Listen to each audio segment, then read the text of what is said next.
नमस्कार मित्रांनो, स्वागत आहे तुमचं माझ्या यूट्यूब चॅनलमध्ये.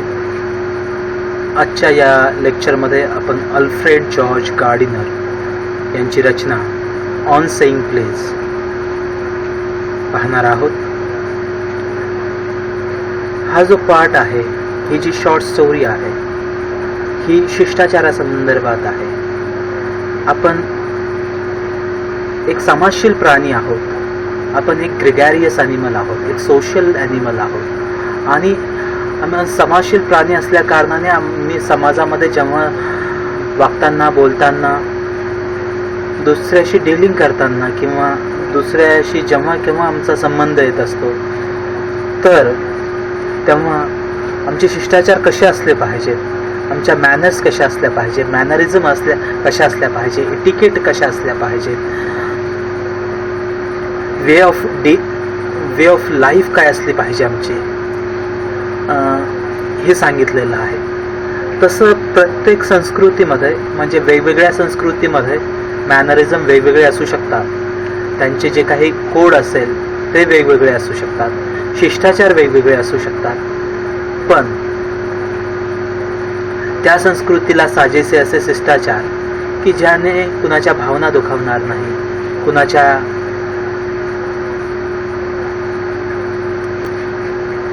कुणाला वाईट वाटणार नाही, हे फार महत्त्वाचं आहे असं लेखक सांगतो. आणि त्याचबरोबर ते हेही सांगतात की काही मॉरल टर्प्टिट्यूड म्हणजे काय, की नैतिक अधपतन हे त्या गोष्टीने किंवा ज्याने आम्हाला काही लिगल ऑफेन्स नसतात, तर काही मॉरल ऑफेन्स असू शकतात. या दोन्ही गोष्टी लेखकाने फार चांगल्या पद्धतीने सांगितलेल्या आहेत. याच्यामध्ये जे काही उदाहरणं दिलेले आहेत ते फार इंटरेस्टिंग अशी उदाहरणं आहेत. आपण अल्फ्रेड जॉर्ज गार्डिनर यांचं चरित्र पाहू. त्यांचा जन्म एसेक्स मधील चेम्सफोर्ड येथे 1865 मध्ये झाला. त्यांनी त्यांच्या लिटररी करिअरची सुरुवात, साहित्यिक करिअरची सुरुवात एक जर्नलिस्ट म्हणून केली. वयाच्या 37व्या वर्षी त्यांना डेली न्यूज या लंडन येथील एका न्यूजपेपरमध्ये त्यांची एडिटर म्हणून, म्हणजे संपादक म्हणून त्यांची नियुक्ती झाली होती. त्यांना त्याच वेळेला एका टोपण नावाने, सुडोनिम, ज्याला पेन नेमी असं म्हणतात येतात, निकनेमही म्हणतात, परंतु स्युडोनेम हे धारण केलेलं असतं की स्वतःची आयडेंटिटी ते दुसऱ्यापासून कन्सील करायची असते किंवा लपवायची असते, हाईड करायची असते. त्यामुळे हे स्युडोनिम धारण केलं जातं. पेन नेम त्याच्याबद्दल, पण नेकनेमबद्दल हा जो शब्द वेगळ्या कॉन्टेक्स्टमध्ये वापरला जातो. अल्फा ऑफ द क्लाउड हे त्यांनी नेकनेम धारण केलेलं होतं. He made regular contribution to daily news, Manchester evening news etcetera. त्यांनी कशासाठी कंट्रीब्युशन दिलं, तर योगदान दिलं, तर ह्या दोन्ही न्यूजपेपरसाठी त्यांनी सातत्याने लिहिलं. His essays are uniformly elegant, graceful and humorous. त्यांचे जे एसेज आहेत ते एलिगंट्स आहेत, ग्रेसफुल आहेत आणि ह्युमरस आहेत. एलिगंट म्हणजे असं जशी एलिगंट बिहेवियर असते, एलिगंट मॅनरिझम असतं, तशा प्रकारचे त्यांचे जे एसे आहेत ते एलिगंट आहेत. ग्रेसफुल म्हणजे फारच आकर्षक, आणि ह्युमरस की ज्याच्यामध्ये ह्युमर निर्माण होतो, विनोद निर्माण होतो, अशा प्रकारचे एसे आहेत. Pillar of the society, pebbles on the shore, many furrows and leaves in the wind or when are some of his best known writing.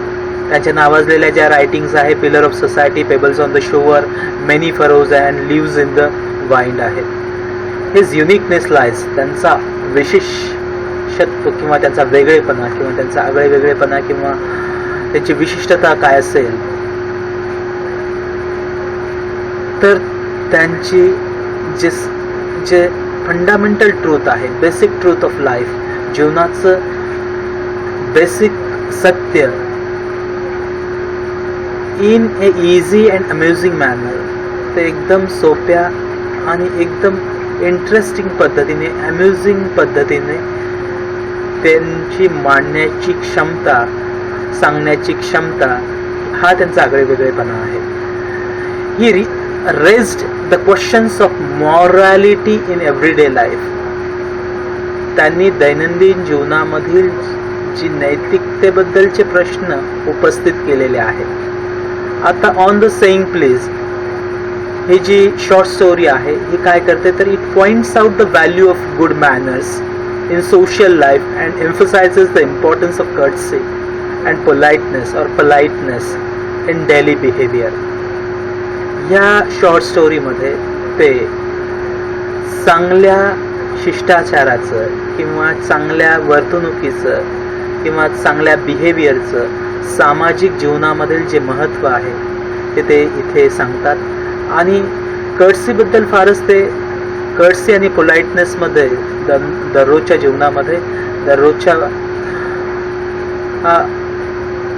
वागण्यामध्ये कर्टसी म्हणजे शिष्टाचार आणि नम्रपणा ह्या दोन गोष्टीवर ते फार महत्त्व देतात, जोर देतात. He shows how polite speech and manners sweeten the atmosphere around and how discourtesy and ill manners spoil or pollute it. त्यांनी असं दाखवून दिलेलं आहे या एसेमध्ये की कसं एक नम्र बोलणं, नम्रपणाने बोलणं आणि नम्रपणा, आपल्या वर्तणुकीमधील नम्रपणा हा सगळं वातावरण कसं स्वीट करून टाकतो.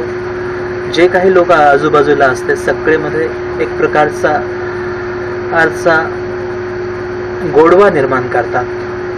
आणि त्याचबरोबर डिस्कर्टसी, अशिष्ट वागणं, बेशिस्त वागणं किंवा अशिष्टाचार, तो किंवा ज्याला दुसऱ्या शब्दामध्ये इल मॅनर्स म्हणतात किंवा बॅड मॅनर म्हणतात, की ज्या सगळं काही नासून टाकतात, सगळं काही स्पॉईल करून टाकतात किंवा ते वातावरण सगळं प्रदूषित करून टाकतात. प्रदूषित या अर्थाने की सगळे जे काही जे स्वीटन ॲटमॉस्फिअर आहे ते ॲटमॉस्फिअर कसं असं टेन्स प्रकारचं करून टाकतात. On saying please, young liftman in the city office who threw a passenger out of his lift the other morning and was fined for the offense, undoubtedly in the wrong. असं म्हटलेलं आहे की एका सकाळी एका तरुण माणसाने लिफ्टमधल्या एका सिटीच्या ऑफिसमध्ये त्याने एका पॅसेंजरला लिफ्टच्या बाहेर फेकून दिलं आणि त्याला त्याच्यासाठी निश्चितच ते चुकीचं होतं आणि हा जो ऑफेन्स होता त्याच्यासाठी त्यांना फाईन केलं गेलं, म्हणजे दंड थोठावला गेला. It was a questions of please, आणि हा प्रश्न होता प्लीजचा. जो कंप्लेंट करणारा होता, कंप्लेटंट, तक्रारदाराने काय केलं, एंटरिंग द लिफ्ट, लिफ्टमध्ये प्रवेश करत काय म्हणाला, टॉप, वर जायचं. त्यांनी म्हणायला पाहिजे होती the lift man demanded top place. Lift मॅनची अशी अपेक्षा होती की त्यांनी असं म्हणायला पाहिजे टॉप प्लेस, शिष्टाचाराने बोललं पाहिजे अशी त्याची इच्छा होती. And this concession being refused, he not only decline and comply with the instruction. त्या पॅसेंजरने जी सूचना दिली गेली किंवा जे सांगितलं गेलं त्याला त्यांनी कंप्लाय केलं नाही आणि त्यांची जी इन्स्ट्रक्शन होती ती नाकारली.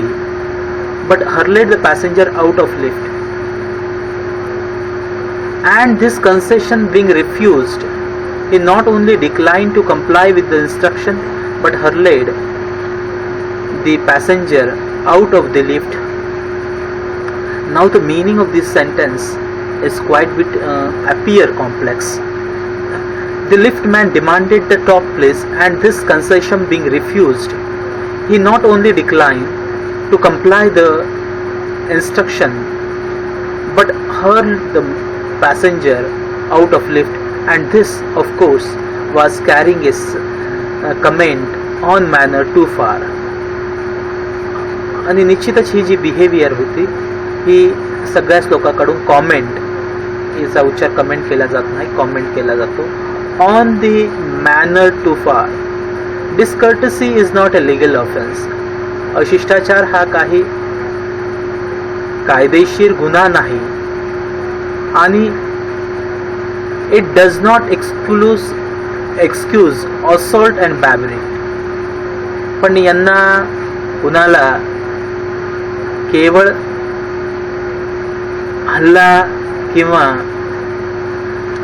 त्याला दुसऱ्या शब्दामध्ये धमकी म्हणता येईल, धमकी आणि हल्ल्यापासून कोणी माफ करू शकत नाही. कारण टिट फॉर टॅट अशा प्रकारची कुणाचीही मेजर फॉर मेजर किंवा टिट फॉर टॅट अशा प्रकारची प्रत्येकाचीच एक सहजात प्रवृत्ती असते, एक इन्स्टिंक्ट असते. त्यामुळे तशा प्रकारचं होणं साहजिकच अपेक्षित असते. If a burglar break in to my house and I knock him down and law will acquit me. जर एखाद्या घरफोड्याने जर घर फोडलं, घर फोडणं म्हणजे घर शब्दशः अर्थाज्ञे नाही, लिटरली नाही, तर मेटाफॉरिकली म्हणजे घर फोडणं याचा अर्थ घर हाताने फोडणं तसं नाही, तर काही जर चोरून नेलं आणि तुम्ही जर त्याला नॉकडाऊन केलं, त्याला तडाखा दिला किंवा द लॉ विल ॲक्विट हिम. कायदा त्याला काय करेल तर त्याला ह्या दोषापासून मुक्तता देईल. कारण काय, कन्व्हिक्ट म्हणजे शिक्षा देणं आणि ॲक्विट म्हणजे गुन्ह्यामधून मुक्तता देणे. And if I am physically assaulted, जर माझ्यावर शारीरिक हल्ला केला गेला, it will permit me to retaliate with reasonable violence. कायदा मला याची परवानगी देतो की मी रिझनेबल व्हायलन्स, मी हिंसा इथं मान्य आहे की मी हिंसेनेच त्याला रिटॅलिएट केलं पाहिजे, प्रतिकार केला पाहिजे. आणि हा retaliation, it does this because the burglar and my assailant have broken quite definite commands of law. कायदा मला याची परवानगी देतो कारण बर्गलर आणि माझ्यावर हल्ला करणाऱ्या व्यक्तींनी जे काही quite definite commands of law, कायद्याच्या ज्या काही कमांड्स आहेत त्या पूर्णपणे त्यांनी मोडलेल्या आहेत. त्यामुळे कायदा मला त्यांचं प्रत्युत्तर देण्यासाठी मला परवानगी देतो. But no legal system could attempt to legislate bad manners. पण कोणतीही लीगल सिस्टम, न्यायव्यवस्था मला या बॅड मॅनर्सच्या विरुद्ध लेजिस्लेट करण्याची परवानगी देत नाही. Could not attempt to legislate against the bad manner. मला देत नाही किंवा कुणाला देत नाही किंवा समाजाला देत नाही. And could sanction the use of violence. आणि व्हायलन्सवर, हिंसेवर against something which it does not itself recognise as a legally punishable offence. जे लिगली पनिशेबल ऑफेन्स नाही, कायदेशीर पनिशेबल शिक्षापात्र गुन्हे नाही, त्यांना कायदा व्हायलन्स वापरण्यावर सँक्शन करतो म्हणजे प्रतिबंधित करतो. सँक्शनचे वेगवेगळे अर्थ आहेत. प्रतिबंधित हा इथे आहे. And our sympathy with the liftman. आमची जी sympathy,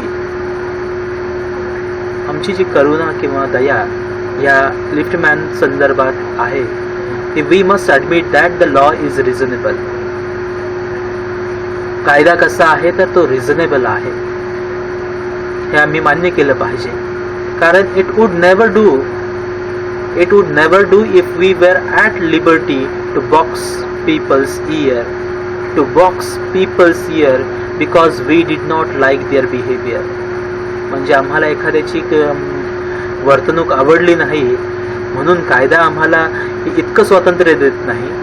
if we were at liberty to box people's ear, people did not like their behaviour or tone of their voices, त्यांच्या आवाज आवडत नाही, किंवा to scroll on their faces.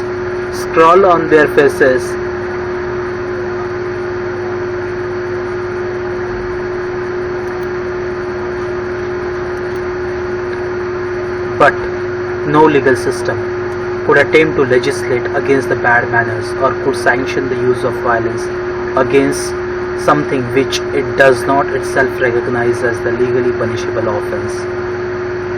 पण कोणतीही न्यायिक संस्था किंवा न्याय व्यवस्था बॅड मॅनरच्या विरुद्ध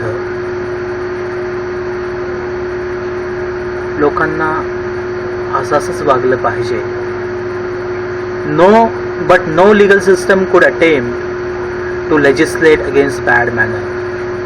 कोणतीही लीगल सिस्टम, कोणतीही न्याय व्यवस्था बॅड मॅनरच्या किंवा अशिष्ट वागण्याच्या विरुद्ध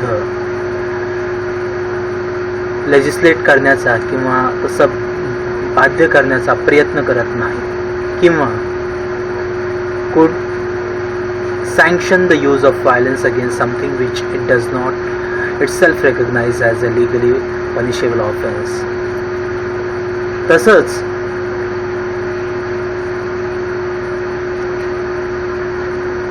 जी ही न्यायव्यवस्था कायदेशीर पद्धतीने शिक्षापात्र गुन्हा समजत नाही, अशा गुन्ह्याच्या विरुद्ध व्हायलन्स वापरायला प्रतिबंध करत असते. It does not itself recognise, आणि त्यांना ती पनिशेबल ऑफेन्स म्हणून समजत नाही. त्यांच्या विरुद्ध न्यायव्यवस्था ज्या कृत्यांना कायदेशीर लीगली पनिशेबल ऑफेन्स, कायदेशीर शिक्षापात्र गुन्हे समजत नाही, अशांना ती व्हायलन्सवर पंतप्रधान करण्याचा प्रयत्न करते किंवा व्हायलन्स वापरण्याच्या विरुद्ध असते. आणि आवर सिम्पथी, आमची जी दया आहे ती लिफ्टमॅन सोबत आहे. कारण वी मस्ट ॲडमिट दॅट, आपणही ते मान्य करायला पाहिजे की लॉ इज रिझनेबल.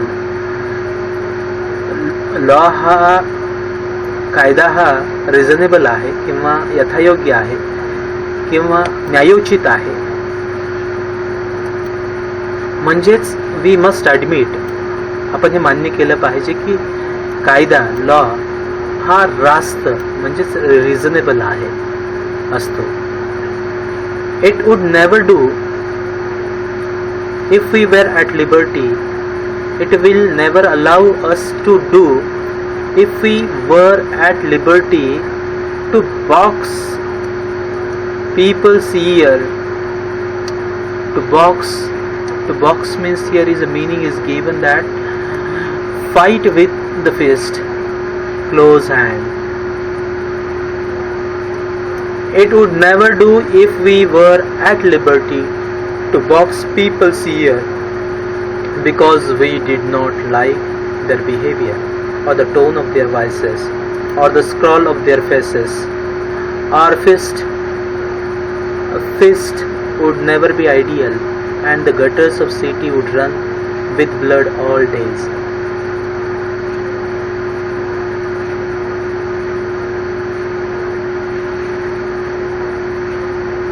जर कायद्याने जर आम्हाला सूटच दिली असती, it would never do if we were at liberty. जर असं असतं, अशी हायपोथेटिकल सिच्युएशन असती, अशा प्रकारची परिस्थिती जर असती तर, किंवा कायद्याने आम्हाला जर असं स्वातंत्र्य दिलं असतं की आम्हाला एखाद्याचे कान आवडत नाही, कुणाची कुणाचं वागणं आवडत नाही किंवा कुणाचा आवाज आवडत नाही, त्याच्या आवाजाची टोन आवडत नाही, किंवा एखाद्याचे डोळे असे बारीक आहे किंवा त्यांचे असे फ्रॉनिंग करत आहे, तर आमच्या ज्या मुठी आहे, आमच्या ज्या त्या कधी शांत बसल्याच नसत्या. आणि the gutter of the city, शहरांच्या ज्या गटर्स आहेत त्या दिवसभर रक्ताने वाहिल्या असत्या. जर असं असतं तर. आता आपण पुढे वळूयात. I may be as uncivil as I may please. मला जितकं असंस्कृत किंवा जे एका सुसंस्कृत माणसाला साजेसं नाही असं असतं, जितकं मला आवडेल तसं मी असू शकतो. आणि law will protect me against violent रिटॅलिएशन. आणि कायदा मला एखाद्या हिंसक रिटॅलिएशन पासून मला प्रोटेक्ट करतो, मला वाचवतो किंवा मला